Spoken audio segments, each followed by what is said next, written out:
देखिए, सबसे पहले हम बात करेंगे इलेक्ट्रिक करंट की। ठीक है, करंट क्या होता है?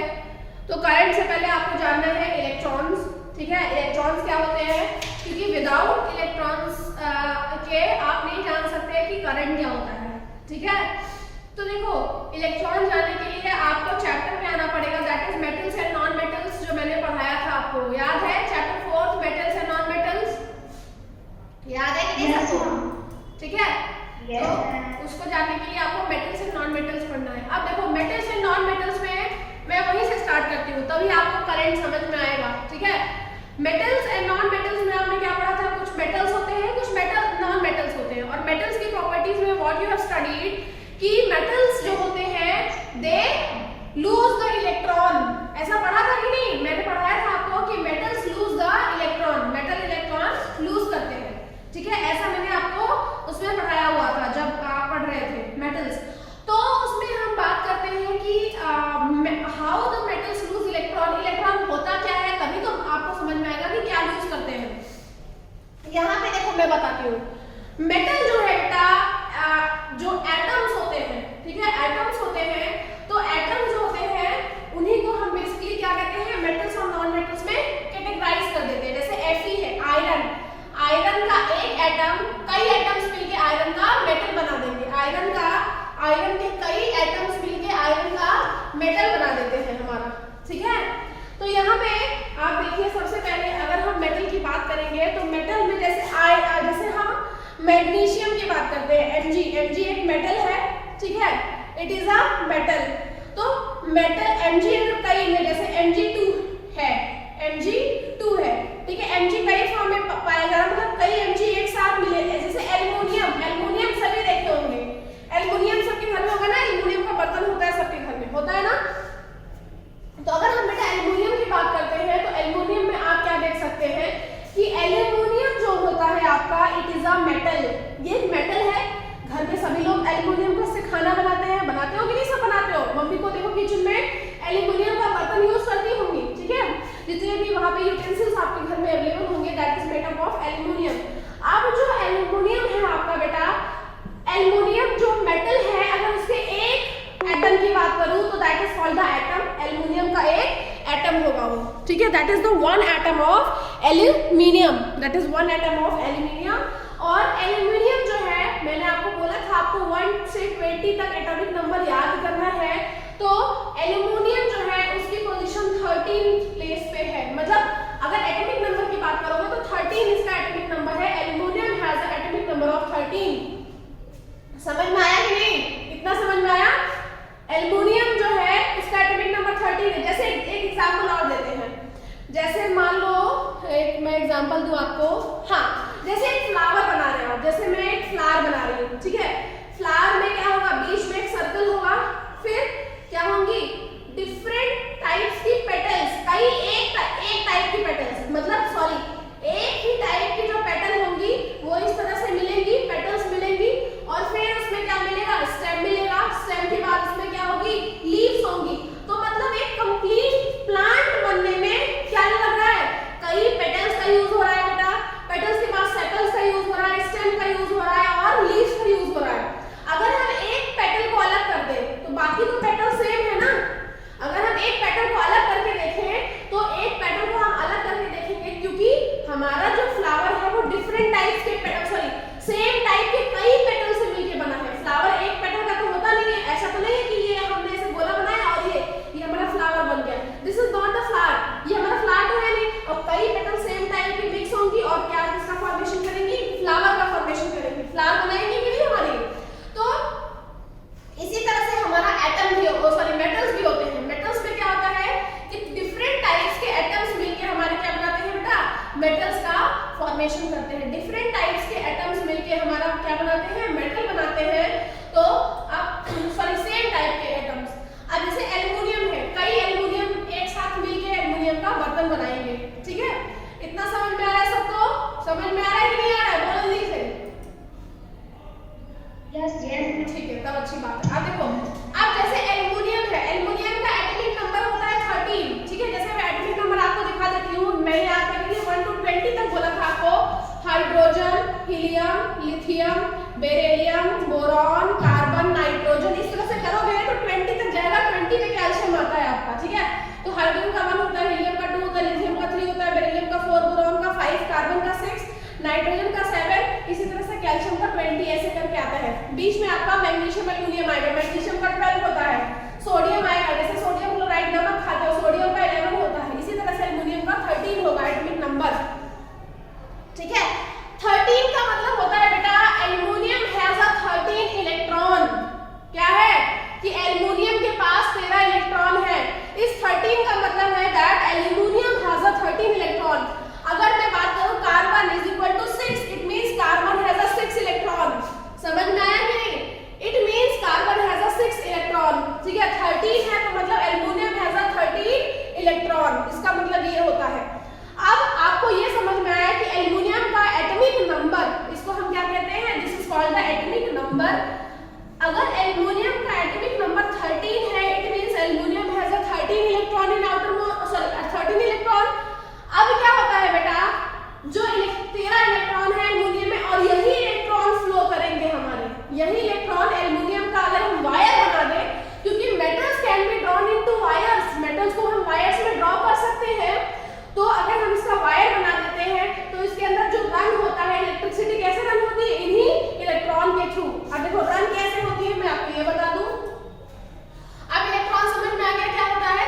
अब देखो, अब जैसे मैंने कॉपर ले लिया, कॉपर सभी ने पढ़ा है, कॉपर का वायर होता है, ठीक है, क्योंकि कॉपर का वायर होता है इसलिए मैं कॉपर ले रही हूँ, ठीक है।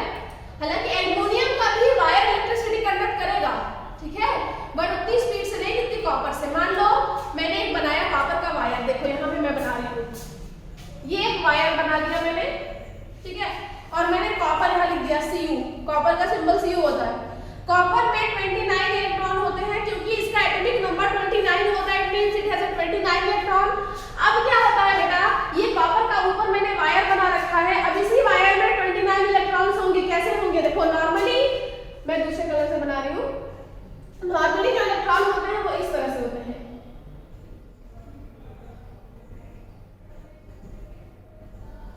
29 इलेक्ट्रॉन ऐसे बना दो वायर के अंदर, ठीक है, समझ में आ रहा है ना? एरो करके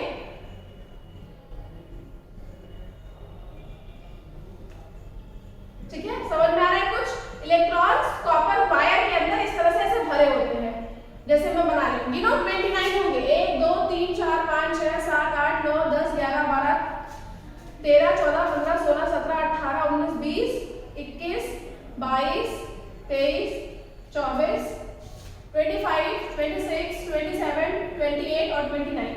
मैंने इसमें 29 इलेक्ट्रॉन्स बना दिए, ठीक है, इस वायर के अंदर 29 इलेक्ट्रॉन भरे हुए हैं, ठीक।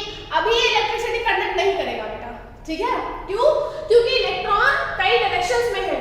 इसमें आप देखोगे कभी इलेक्ट्रॉन इधर मूव कर रहा है, कभी इलेक्ट्रॉन ऊपर की तरफ मूव कर रहा है, कभी इलेक्ट्रॉन राइट की तरफ मूव कर रहा है, कभी कहीं इलेक्ट्रॉन लेफ्ट की तरफ मूव कर रहा है, कहीं इलेक्ट्रॉन ऊपर नीचे दोनों है। इस तरह से आप देख रहे हो, इस तरह से होगा ना इस फिगर में, पर्टिकुलर फिगर नंबर 1 में यही सेम चीज है। तो इलेक्ट्रॉन तो है, बट इलेक्ट्रॉन क्या कर रहे हैं? मूवमेंट नहीं कर रहे हैं एक डायरेक्शन में। अब होता क्या है? फ्लो ऑफ इलेक्ट्रॉन क्या होता है बेटा? जब हम इस वायर में इलेक्ट्रिसिटी पास करा देंगे, हमने क्या कर दिया इलेक्ट्रिसिटी पास करा दी, इस वायर में हमने इलेक्ट्रिसिटी रन करा दी, तो जैसे ही हम बेटा इस वायर में इलेक्ट्रिसिटी रन कराएंगे, क्या होगा? ये वायर हमारा कुछ इस तरह से दिखेगा आपको। उसके बाद से देखो,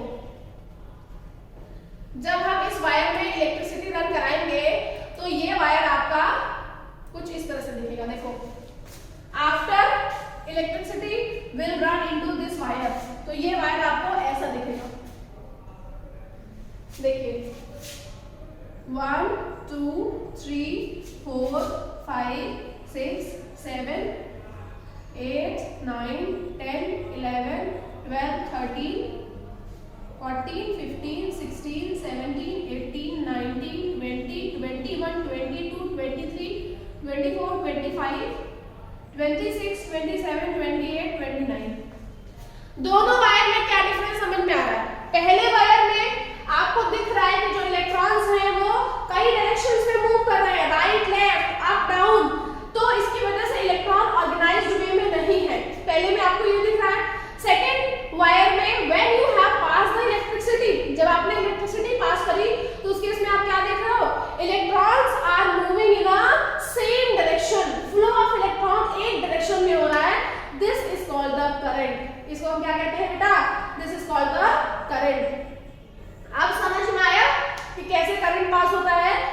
when the flow of electron takes place in the same direction is called the current। समझ में आया? जब इलेक्ट्रॉन्स का जो फ्लो है वो सेम डायरेक्शन में होता है तो उसको हम करंट कहते हैं। इतना समझ में आ गया? आ गया कि नहीं आया? Yes ma'am. ठीक है। तो यहाँ पे देखो इलेक्ट्रिक करंट का जो डेफिनेशन है वो उनको समझ में आ गया। इलेक्ट्रिक करंट मतलब क्या होता है? The flow of electron is called the electric current. समझ में आया? Flow of electron in the same direction is called electric current. जब flow of electron same direction में होगा तो उसको बेटा जी हम क्या कहेंगे? इलेक्ट्रिक करंट कहेंगे। ठीक है। अब now chemical effects of electric current हमको पढ़ना है। Means what are the chemical effects of electric current. ठीक है। कैसे कैसे इफेक्ट्स ये इलेक्ट्रिक करंट हमारे दिखाता है। ठीक, ये आप पढ़ेंगे। यहाँ पे देखिए, यहाँ पे सबसे पहले है वही जो 6th क्लास में आपने पढ़ रखा था। You have learned earlier that the materials which do not allow the electric current to pass through them are good conductor of electricity, which allow them। जो allow करते हैं अपने थ्रू पास करने को उनको क्या कहते हैं? कंडक्टर्स कहते हैं, है ना। और जो allow नहीं करते that are called the insulators, उनको हम insulators कहते हैं। ठीक है।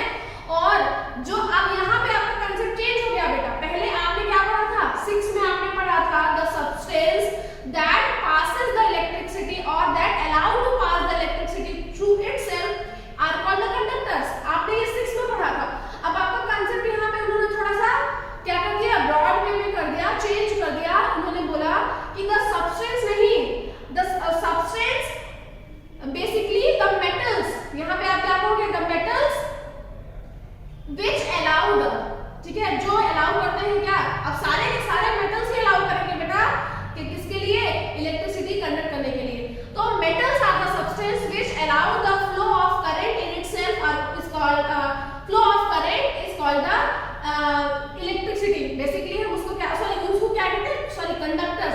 दोस आर कॉल्ड द कंडक्टर्स।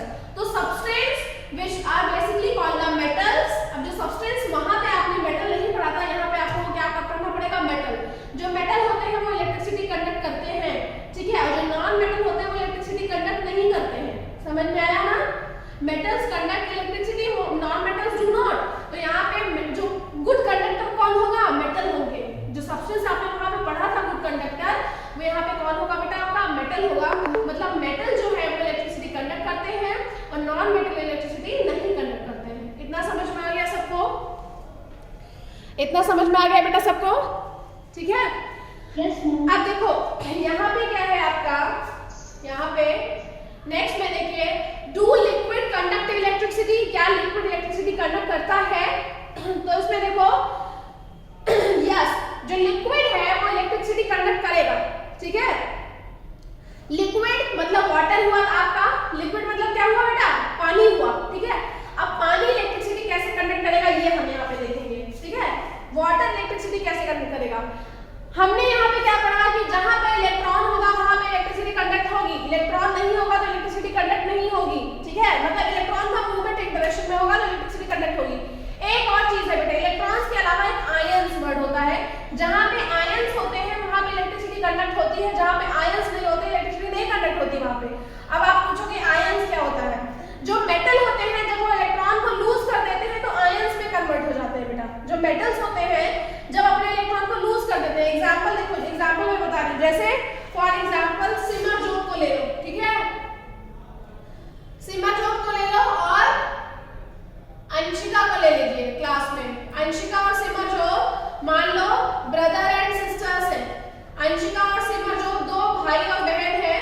अब क्या हुआ? यहाँ पे देखिए क्या है? अंशिका के पास 10 रुपए है। ठीक है। मैं कंडीशन बता रही हूँ ये। ठीक है। यहाँ पे अंशिका है, अंशिका हैज द 9 रुपीज, इसके पास 9 रुपए है। और यहाँ पे सिमर है, सिमर के पास 1 रुपए है। ठीक है। अब क्या होता है? दोनों लड़ाई कर रहे हैं कि अंशिका ने बोला कि सिमर तुम अपना 1 रुपए मुझे दे दो तो मेरे पास 10 रुपए हो जाएंगे। अंशिका ऐसा बोलती है। ठीक है। सिमर अंशिका को क्या बोलेगा कि नहीं Anshika, you just give me your 9 rupees then my 1 rupees will become 10 rupees. Condition दोनों हो सकती है कि नहीं? अंशिका सिमर को 1 रुपए दे रही है, 9 रुपए दे रही है, तो सिमर का 10 रुपए हो रहा है, अंशिका के पास 0 बचेंगे। और जब सिमर अंशिका को 9 रुपए 1 रुपए दे देगा तो अंशिका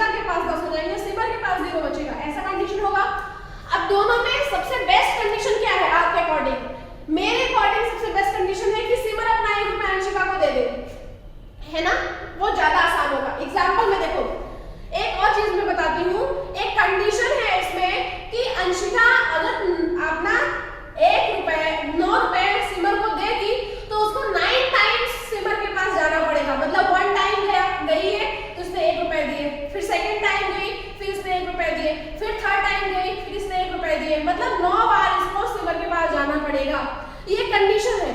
बट सिमर के केस में क्या है, अगर उसको 1 ही रुपए अंशिका को वापस करने हैं तो वो क्या करेगा, एक बार में आके अंशिका को 1 रुपया दे देगा। ठीक है, 2 कंडीशन मैंने समझा दी। अब कंडीशन के अकॉर्डिंग देखिए बेटा, अंशिका जब 9 बार जाएगी तो उसकी ज्यादा एनर्जी खर्च होगी कि नहीं खर्च होगी, खर्च होगी कि नहीं बताइए? यस है ना, होगी। बट सिमर एक बार गया तो उसकी कम एनर्जी खर्च हुई, है ना? सिमर क्या कह रहा हो, जब सिमर एक बार जाएगा तो उसकी एक ही बार एनर्जी खर्च होगी। अंशिका 9 बार गई, उसकी 9 बार एनर्जी खर्च हुई। ठीक है, तो क्या हुआ इस केस में, इस केस में हमारी आइडियल कंडीशन क्या हो गई कि Simar will give his 1 rupees to Anshika. हमने ये फैसला कर दिया, डिसाइड कर दिया कि Simarjot will give his 1 rupees to Anshika. तो सिमर जोत ने जब अंशिका को दे दिया तो इसका मतलब क्या हुआ, सिमर जोत, अब आप सोच रहे हो सिमर जोत माइनस में हो गया, नहीं बेटा, सिमर जोत ने क्या कर लिया, सिंपैथी गेन कर ली कि नहीं। जैसे मान लो हमारे पास 10 रुपए है, कोई हमारे पास बेगर है, वो सामने खड़ा हुआ है, he is begging from us that please give me some rupees. अब हमारे पास 10 रुपए है, हमने 10 रुपए उस बेगर को दे दिया, तो व्हाट वी हैव डन, हमने क्या कर दिया है, एक तरह से उसको दे दिया पैसे। तो इसमें क्या हुआ, पॉजिटिव हमारे साइड से हुआ कि नहीं, मतलब हमने पैसा दिया और हम पॉजिटिव में आ गए, हमने दान किया और हम पॉजिटिव में आ गए। ठीक है, यहाँ पे सिमर जोत ने अंशिका का लिया नहीं था, सिमर जोत ने अपनी कर्सी से अंशिका को दिया, मतलब मैं अपनी कर्सी से बेगर को दूंगी। अगर मैं बेगर्स को दे रही हूँ तो from my courtesy I will give to beggar. समझ में आ गया? इस कंडीशन में क्या होगा आपका, इस कंडीशन में सिमर जोत प्लस गेन कर लेगा। प्लस मतलब वो प्लस में जाएगा और जिसने पैसे लिए हैं वो माइनस में जाएगा। ऑब्वियसली आप देख रहे हो जो पैसे लेता है वो कर्ज में जाता है ना, सुना होगा वर्ड। जिसने जैसे मान लो अंशिका ने सिमर से 1 रुपए ले लिए तो 1 रुपए का कर्ज अंशिका के ऊपर हो गया सिमर का, तो जिसने कर्ज लिया वो माइनस में जाएगा, जिसने दिया वो प्लस में जाएगा। ये समझ में आ गया आपको, ये सबको समझ में आ गया बेटा? ठीक है, यस मैम। तो जिसने लिया वो प्लस में जाएगा, जिसने दिया वो माइनस में जाएगा। ठीक है, जिसने लिया वो माइनस में, जिसने दिया वो प्लस में। सेम यही चीज होती है आपकी एटम्स के साथ भी, मतलब मेटल्स के साथ भी और नॉन मेटल्स के साथ भी।